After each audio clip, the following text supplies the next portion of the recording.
Hello viewers and welcome to this week's edition of Economics 101, where today we try and unpack the speech by His Excellency our President Emmerson Mnagagwa at the just ended UNGA, also known as the United Nations General Assembly, where many issues were put on the global stage, including sanctions on Zimbabwe, with various heads of state coming out strongly against these sanctions. But the great question of the moment is, what are these sanctions doing that are affecting, and who is really the benefit, who's profiting, who's benefiting from these sanctions? Where do the ordinary Zimbabweans fit in this grand scheme of things? And we also remember the 25th of October, Africans March against sanctions on Zimbabwe. Now, my name is Curtly, Gwindi, and in studio I am joined by Advocate Murdoch Chivasa, and obviously no stranger to our set here on Economics 101, who is Miss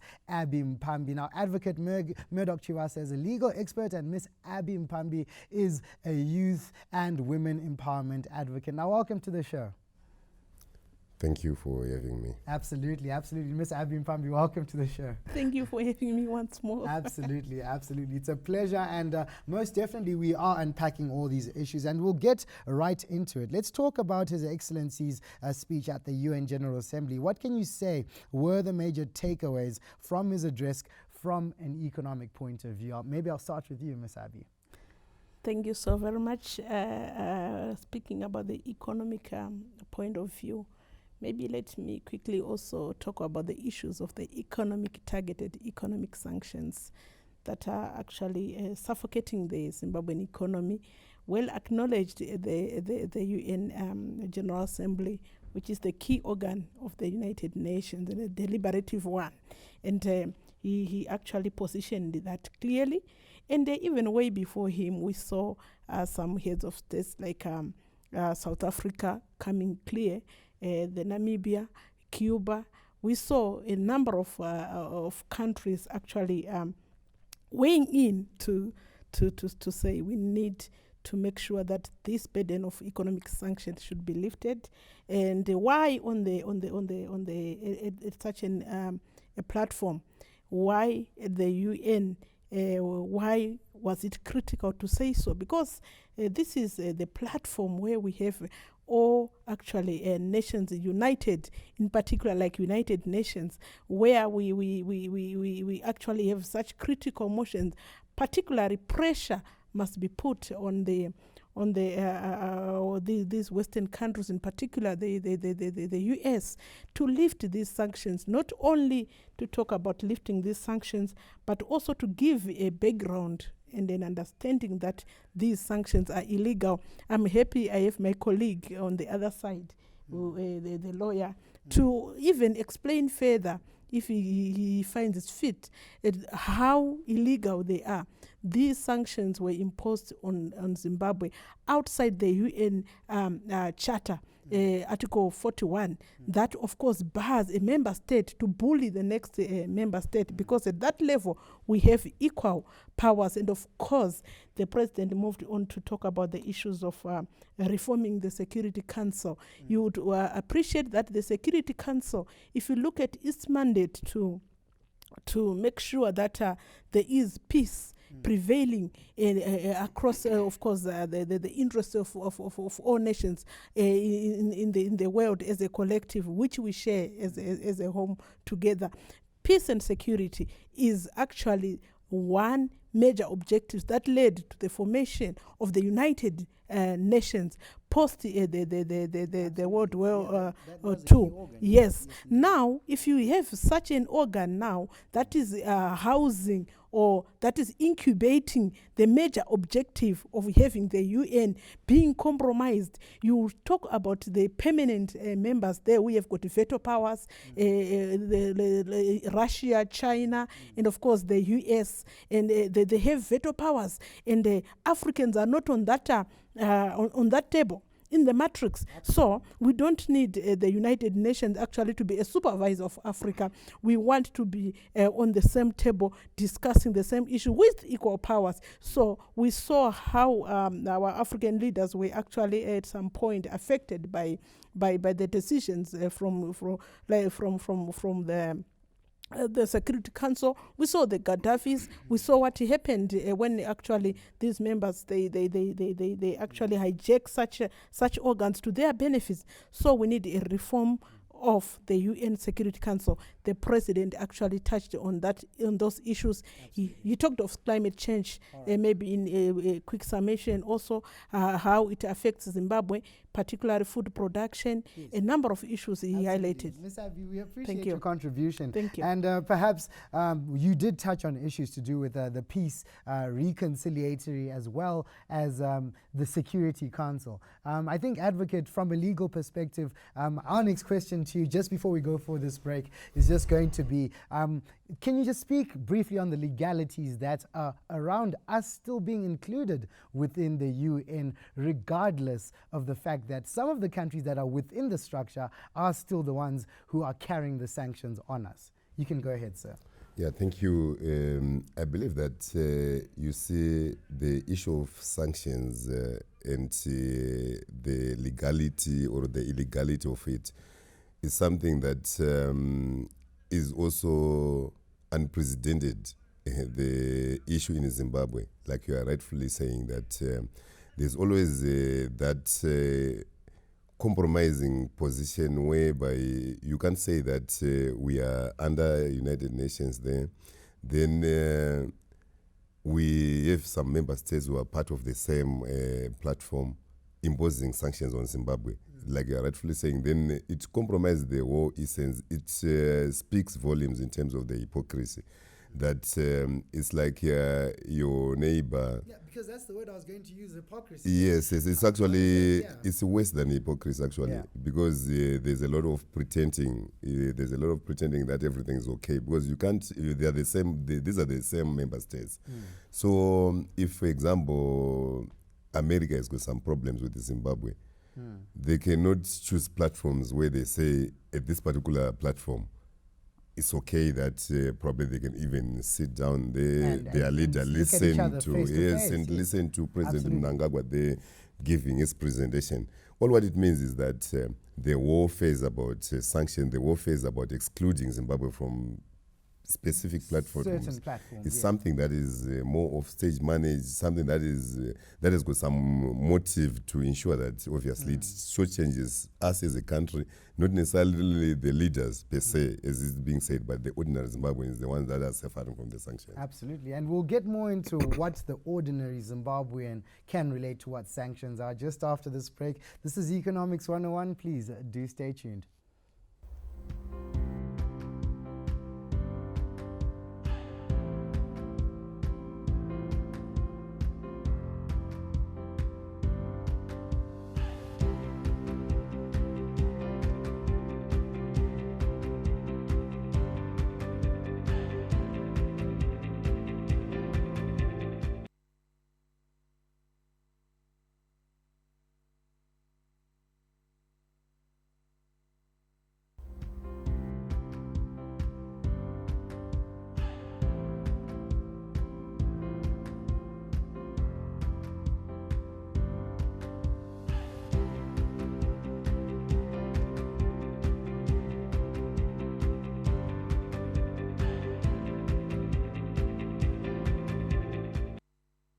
Hello viewers and welcome back. This is Economics 101 and today we are looking at all things to do with the economic sanctions imposed on Zimbabwe as espoused by our president at this year's United Nations General Assembly. Now my name is Curtly, Gwindi, and to help me unpack these issues and more in studio I am joined by Miss Abbie Mpambi. I am also joined by legal practitioner Advocate Murdoch Chivasa. Now just to come back to you, Advocate, we were talking about all things to do with the everyday Zimbabwean being affected by these sanctions. What does that mean?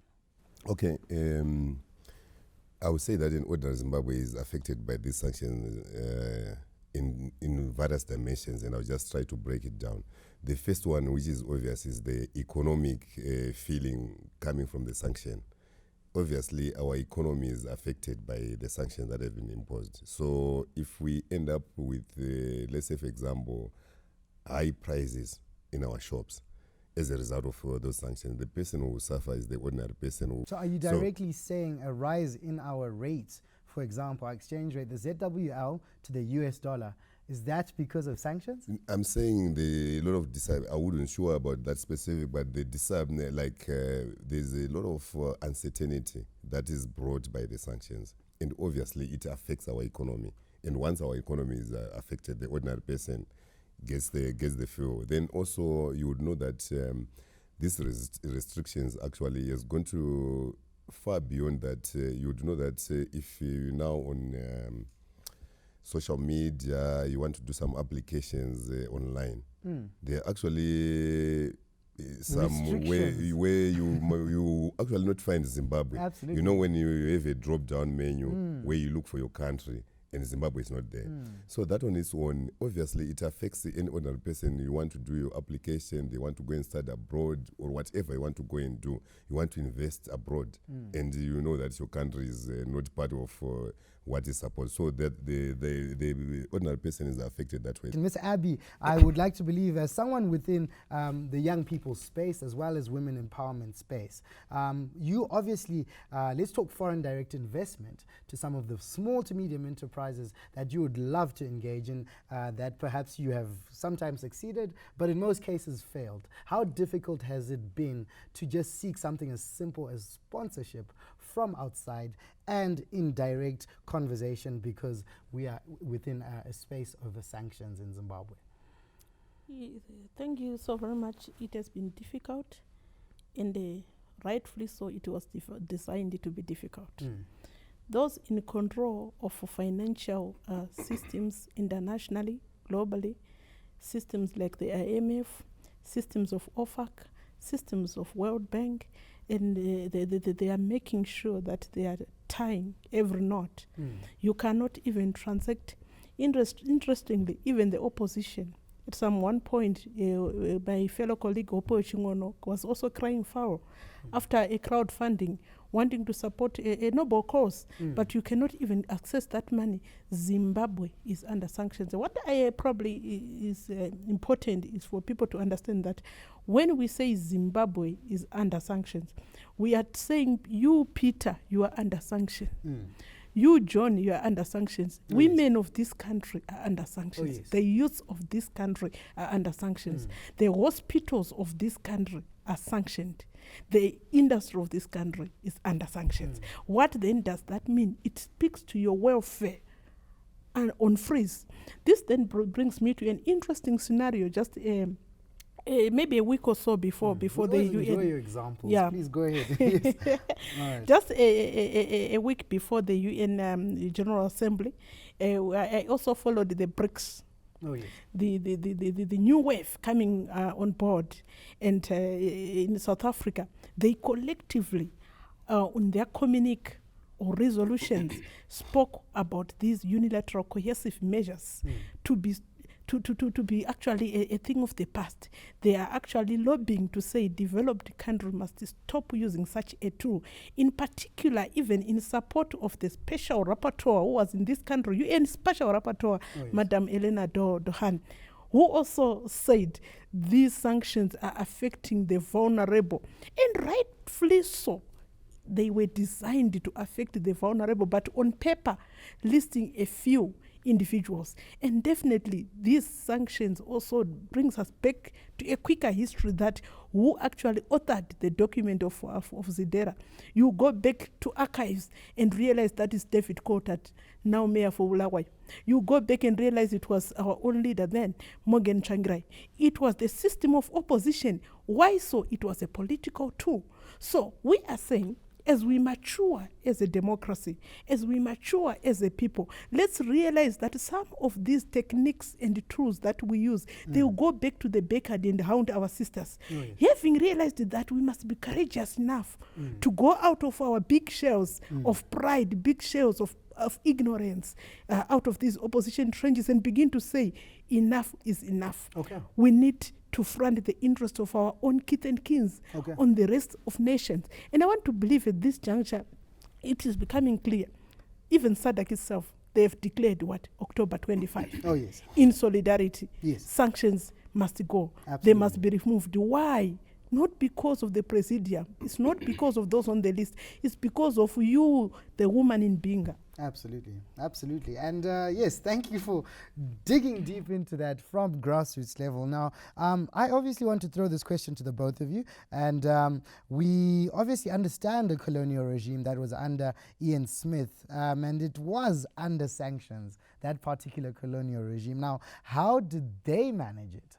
How do they maneuver the measures? And we understand that when it was avenues like the Beira corridor were created, even during those sanctions, that still thrived. How best do you think that we can emulate similar things? How can we rise above our problems as Zimbabwe? Perhaps I'll start with you, Advocate.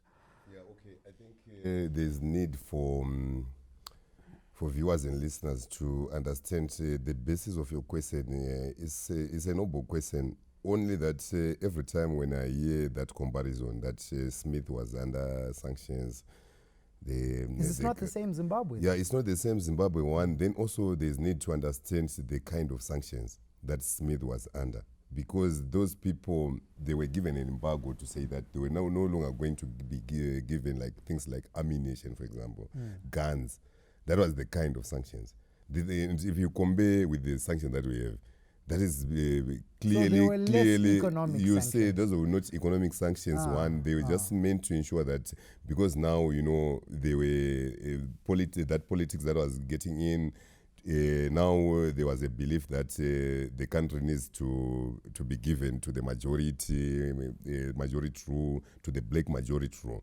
So now obviously, because Smith was being stubborn, and here and there also there were some attacks that which were no longer justifiable, because already people were on the table discussing the way forward. Absolutely. Then now that resulted in sanctions to say that no, you can't have the Smith soldiers, for example, continuing to bomb people, continuing to use guns. Then that's when they receive sanctions. So I would encourage viewers and listeners to acknowledge and to research properly to see that the sanctions that were given to the Smith regime, they were not economic sanctions, and obviously the economy continued to prosper. We continued to have things in the shops. We continued even to trade with other countries under the said sanctions. So, Miss Abbie, we are agreeing that perhaps the standard of living was still up to par during Smith's time here in Zimbabwe. Well, I also want probably to add that it was an in-house, kith and kin, soft sanctions which they'd given each other.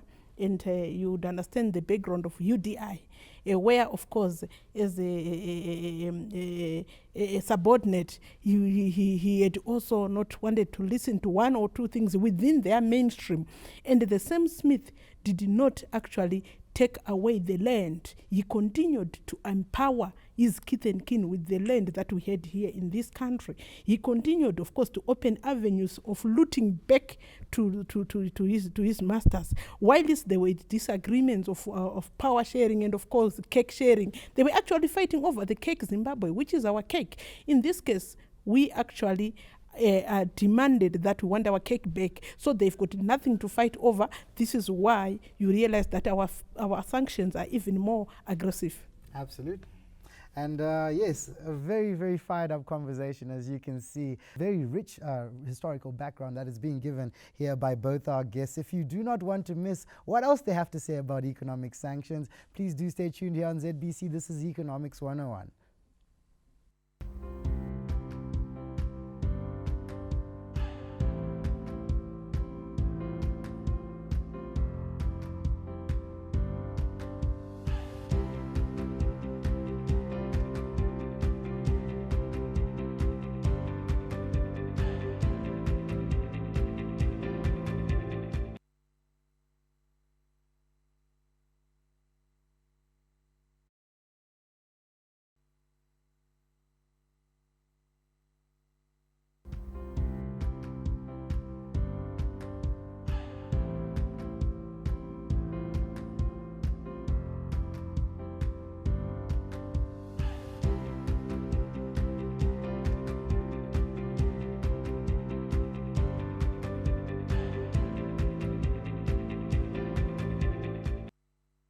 Thank you, viewers, and this is Economics 101. You're still tuned in here. I am joined by Advocate Chivasa, who is a legal practitioner, as well as Miss Abbie Mpambi, who is a youth and a women empowerment advocate. And today we are unpacking all things to do with sanctions on the basis of some of the keynote points that were given by our president at this year's United Nations General Assembly. Now, my name is Curtly, Gwindi, but we are focusing on the reform of the UN Security Council as espoused by our president in the Ezulwini Consensus to allow Africa to be a part of making key decisions that bind on the continent of the spirit of multilateralism, inclusivity, and fairness. Now, that was one of the key takeaways from our president. Miss Abbie, obviously, as we get more into this conversation, we were speaking earlier with the background, I think, as espoused by Advocate, that we do have key points within the UN, which include some of these things like the Security Council. Now, how best do you think that Africa, or how best do you think that it will be practical for Africa to be making key decisions within this organ? Thank you. That reminds me of the late President Mugabe, who actually has been who led the call for the reform of the UN Security Council, and of course, to date, we haven't seen much. We have got a very, very few chances for us to influence the UN, so sorry to say that, the Security Council, because if you look at the permanent members there, they are enjoying the veto powers, they are enjoying the issue of bullying and controlling the world. You did and talk of about course, permanent members and yes, the power of veto. Yes. And how best do you think that can be salvaged? I think I'm enjoying the parallel way that is coming around BRICS, where we also see that there is the new baby coming on the block. Some they call it the new world order, and of course I think what is happening within the grouping of the countries like Russia and India, China, and of course South Africa, and of course we are about to have what is called the BRICS Plus, where we have other countries beginning to apply to be part of this grouping. And for me, it's not very far away from the UN. It's not very far away from a challenge at international level of the order that has been suppressing us. The issue that I'm seeing and coming out of BRICS is the issue of the US dollar dominance, the issue of this financial institutions being run or controlled solely on the dollar, such that the superpowers who then controls, they can anytime declare a war in terms of sanctions, in terms of asset freeze, in terms of all these things that are happening, bullying the small nations. And of course, the coming in of BRICS does not necessarily guarantee the developing countries that probably they are going to have a totally new order, probably not bullying them, but it's giving them the chance that should they jump in as early, they will be able to influence some reforms within the new structure coming in, and that is going to mount pressure for the UN, the current UN setup, to order up and make sure, of course, they can either reform within themselves, else BRICS will take over. Absolutely. And I appreciate that contribution, Ms. Abbie. And Advocate, now on to you.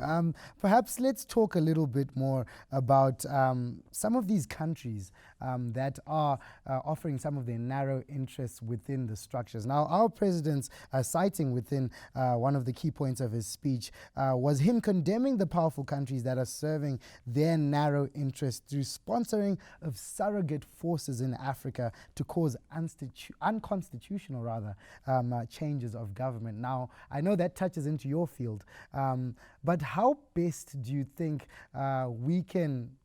first and foremost, can we call these things sanctions? And secondly, how best can we actually, curve some of these problems? Yes, obviously we can call those sanctions. They are a form of sanction, and you would know that you will never get anyone here from Africa or an African country discussing about the affairs of Britain, London, whatever Western country.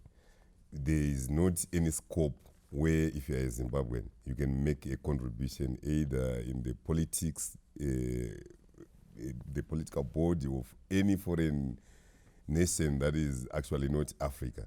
You can actually influence politics here in Africa. If you're an African, you probably try and influence, you're a Zimbabwean, try and influence politics in South Africa, try and influence politics in Zambia.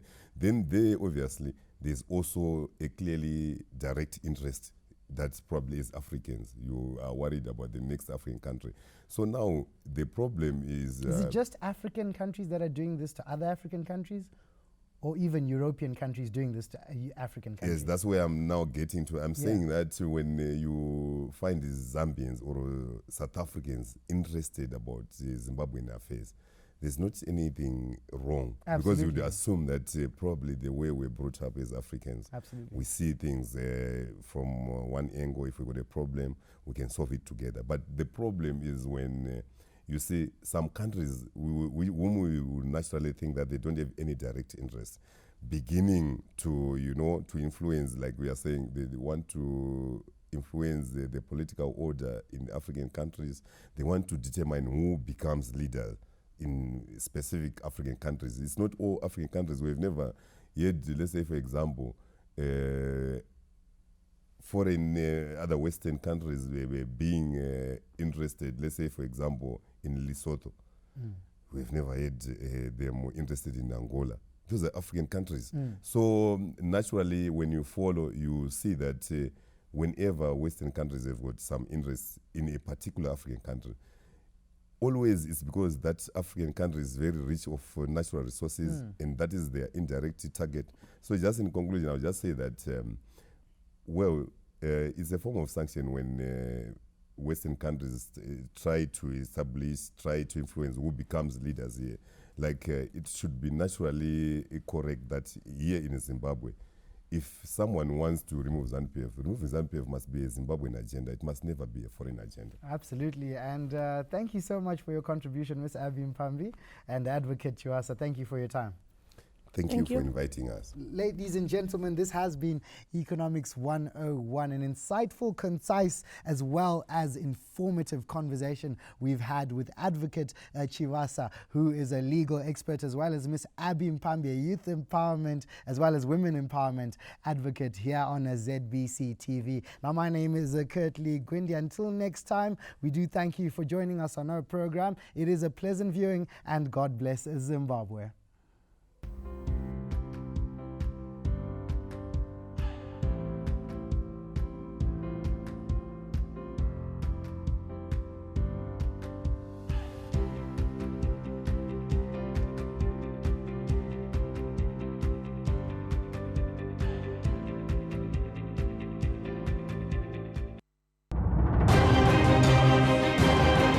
ZBC News, the real African voice.